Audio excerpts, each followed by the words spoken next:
Бәріне сәлем. Бүгін біз осындай дәмді, тез дайын болатын, әрі жұқа болып шығатын блинилар пісіретін боламыз. Мен рецептіні 2 есе көбейтіп жасадым. Себебі біздің үйде адам саны көп. Егер сізге аз адамға жасау керек болса, онда мен аз мөлшердегі рецептіні астыға жазып кететін боламын. Мен қосатын заттарымды алдын ала мөлшерлеп дайындап алған болатынмын. Осылай құрғақ ыдысымызға жұмыртқаларды шағып, үстіне қант пен тұзымызды қосып, жақсылап араластырамыз. Қантымыз бен тұзымыз жақсы ерігенше жақсылап араластыруымыз керек. Ерітіп алғаннан кейін үстіне ұнды електен өткізіп саламыз.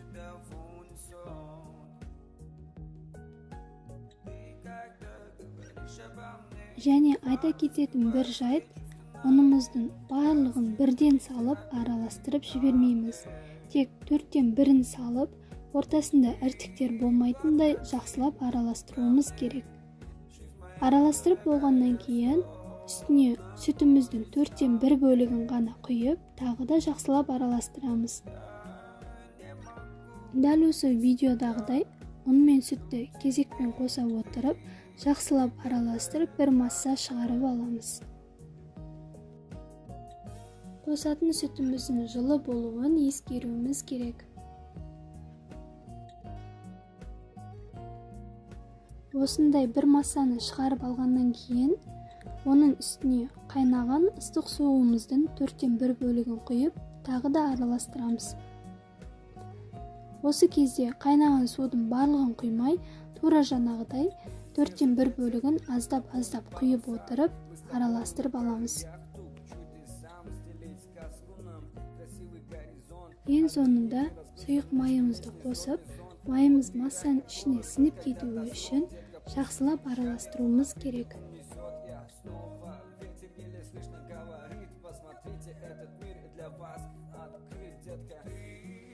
Міне бізде массамыз дайын. Массамыз осындай сұйық болуы қажет.